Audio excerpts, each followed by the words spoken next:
Welcome to my reaction video. Today I'm reacting on the comments made by the leader of Boza, Dr. Mmusi Maimane. And now the issue of illegal immigration is back with us, back, right, front and center. It's now back in the spotlight. And this comes in the wake of the deliberations that took place at the National Dialogue Convention, where the issue of possible participation of foreign nationals in the national dialogue came under the spotlight. Now, various leaders of political parties and civil society weighed in on the issue, and Dr. Mmusi Maimane is one of those leaders who weighed in, and it is his comments, his remarks that really caught my attention. And I'll explain as we listen to this video clip that I found on YouTube. I think it is, I need to acknowledge the channel. It's called News Update, something like that. And these remarks just shocked me. Now, as I play this clip, watch and listen to the ferocity with which it delivers his remarks. Let's listen in as he speaks. I think the issue of immigration is an international and a global issue. Now you can respond to it in one of two ways. You can say, how do you integrate citizens who come from other countries, give them legal status, make sure they learn what needs to happen in the country? Because if I want to go live in Germany, I must learn German. I must learn German laws. I must operate the German way. So a dialogue gives us an opportunity to say, what is that way? What is the South African way? But what Dudula is doing is, frankly, in my view, bordering on racism. Because it is going out, identifying. It is important to note that Dr. Mmusi Maimane, the leader of Boza, who's the chair of the Standing Committee on Appropriations in Parliament, is talking as if he doesn't know the South African Constitution. According to the South African Constitution, when you come into the country illegally, you have to face the full might of the law. You get deported. That's the long and short of it, because you have contravened the laws of immigration laws of South Africa. Now, what kind of a discussion is this that is coming up with to say that the convention must begin to talk about regularizing foreign nationals? I think he's watching too much of American current affairs, to be honest. We are not South Africa. We don't have dreamers. There are these programs, there's this discussion. This is not original to start with. I need to talk to you. He's not coming up with an original. He just wants to be honest, he wants to sound smart, and is borrowing on the discussion that goes on in America. Remember, America is a developed country. It's a first world country. It's an economy that almost has full employment, fully developed. They can afford. If they want a national health insurance, they can afford. They actually have a shortage of labor. If you look in the agricultural sector, for example, Americans don't want to work on farms. And that is typical of a country that is a first world country. People have got better jobs, they are better educated, so they do other jobs. They don't want to do back-breaking work like working on farms and so forth. Now, Dr. Mmusi Maimane is confusing South Africa, a developing country with serious income inequalities. He's confusing it with America. In America, nobody wants to work on farms. There are certain jobs that have to be done by foreigners. America has to somewhat allow foreigners to do those jobs. Now, the mistake that they did in America, they did not do it formally. They knew they needed workers, but instead of coming up with a legislation to regularize people who have been working, you have got millions and millions of people in America working and paying tax, and they are known that they know that they are there. They've got families, and some of them have been there for generations, and they have never been regularized. That is a different discussion altogether. Now, Dr. Mmusi Maimane, the leader of BOSA, wants South Africa to do the same thing here in South Africa. And let's look at the context. He's failing. You cannot just cut and paste a solution from America in South Africa. He's forgetting that the context, we are talking about a country that has got unemployment up to early 40s in terms of the expanded definition. We are talking about a country that's got a crumbling healthcare sector. We are talking about a country that has got a murder rate that is even higher than those of countries that are at war. And he wants us to take foreigners that have not been vetted and just integrate them into the South African society. And he's forgetting that we are talking about a country that has not been growing for decades, 3 decades. Our economic growth has been very minimal.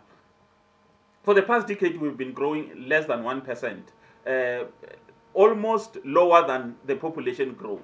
So in this environment, Dr. Mmusi Maimane wants us to take low-skilled foreigners, put them in South Africa, and make them compete for jobs as well as healthcare services with South Africans. Let's hear. And people illegally. How does it? What power does Dudula have to verify papers of immigrants? It doesn't. So it goes out, it prescribes who's an immigrant, who's not, and then at the end of the day uses that to scapegoat citizens who come from other countries for government failures. What we should be doing coming out of this is to say, in dealing with the question of immigration, how do we integrate? But more crucially, let us stop ourselves in places where you can have communities that become exclusively about nationalities. You don't want little Lagos, or you don't want little Malawi, or whatever. You want integration. Mind you, this is a leader who is the chair of the Standing Committee on Appropriations. He's talking about taking millions of people, integrate them officially, who have violated our laws, integrate them officially into the South African population. Now, please, South Africans, let's stop talking. Let's, for a second, stop talking about the politics of illegal immigration. Let's talk about the real implication of this. This is a man who deals with finances. He knows that we had a budget shortfall. We couldn't balance the budget. We couldn't find the money. He is one of the leaders who actually supported the ANC that wanted to penalize South Africans with a VAT increase for the mistakes of the government, for the corruption and mismanagement of the government. He correctly says that we cannot scapegoat the mismanagement of the government on foreigners, but why should South Africans bear the brand of that? He knows there's no money for this. The healthcare in South Africa is a crisis. Go to public toilets. One thing that told me, I don't go to hospitals, but one thing that told me there was a problem is when I noticed in toilets that you no longer have that container. The container is empty throughout. I don't go to, I'm not a person who's sickly, who goes to the hospital quite often. Now, this is a leader who wants to implement a program for which there is no funding. Tell me all about it. Yeah, Now it's time to soldier on, to go and listen to somebody who makes a lot of sense on the issues of immigration, the issues of, even he also gave his perspective. He started off, Professor Tefu, Lisiba Tefu, I mean to say, he started off by characterizing the national dialogue, which is very much in keeping. I made a video on the national dialogue as far as back, 2 months back, you know, indicating that it is just a very costly scam. And Professor Lisiba Tefu, properly characterized it. And he mentioned that the national dialogue is just something that the leaders want to use to perpetuate their stay in power. Exactly the way I characterized it. You go to my channel list and look at the national dialogue video, you'll see how I characterized it. It's a costly scam that we cannot afford. Remember, the ANC is in a big crisis. They have failed left, right, and center to deliver to the South African people. And now they don't know what to say during the local government elections. Now they are using this national dialogue to go to the electorate and say, we have been listening, blah, blah, blah, as if they don't know what people want. President Cyril Ramaphosa knows that the people of South Africa are fed up with the incompetence, the mismanagement, and the bloated cabinet, the cadre deployment. He gets all these grievances of South Africans day in, day out. The Auditor General's report is there. There have been a myriad of commissions in South Africa talking about the problems that we have. He deliberately chose not to implement them. When there was a budget shortfall, he was given the option to cut his cabinet. No, he refused. And he opted to punish South Africans because that's how they work. When we complain, when South Africans complain about something, what they simply do is to waste our money. They can appoint a commission, like with the issue of Senzo. Now, because they've been caught with their hand in the cookie jar, he punishes South Africans by making sure that we get two ministers for safety and security. That's how cruel our elite has become. We complain about something and they kick us in the teeth when we are down. So that's how it's working. Let's listen to somebody who really makes sense. This is not a cut and paste. It's based on Professor Lisiba Tefu knowledge and analysis of the South African context. By the concepts that sounds novel to those that are not fairly well read. There's nothing new that was said that was not said 30 years ago. We keep repeating the things. I attended 3 sessions this afternoon. I listened to the people speak, especially the young ones. They are representative from the communities, from the provinces. They say what the government knows and what I also know. And you want to spend about 500 or 700 million rand to go and listen to the things that you know and the people have told you. And here today, we can close the proceedings here. What was said and begin implementation. But as she says, lack of political. They are obsessed with self-preservation. They are obsessed, the compradors, those that fought for the liberation, with self-preservation and not the other. I wonder where Chris Hani is. I wonder where Mandela is. Wherever they are looking down on us, what we have done. We have done far worse than the homeland system. We have done far worse than the apartheid system. And this, we must look each other in the eye and be honest with each other. Things are worse off. We keep talking, but things are not improving. We have the National Development Plan. Whatever outcome of these proceedings, 80% of it is already contained. What I heard today is what is known in the villages. Go to Nkwankwa, Umlazi, Nyanga or Langa, Mahike. People know what their problems are and the solutions they want. One, they don't want cadre deployment. They want people to be appointed on merit. The elephant in the room. People are saying, manage the borders. There are too many foreigners in the country. South Africa thinks is the best and the only people who understand human rights under the sun. There is no country that doesn't manage migration. There is legislation. If the law is made for man, man is not made for the law. Once the laws of your land no longer serve your people, even if that paper is called the Constitution, change it so that it can serve the people. So, guys, this is definitely not a Kumba. There you have it. There you have it. Professor Lisiba Tefu put it so nicely. He put it so nicely. There is something wrong with. I don't know what.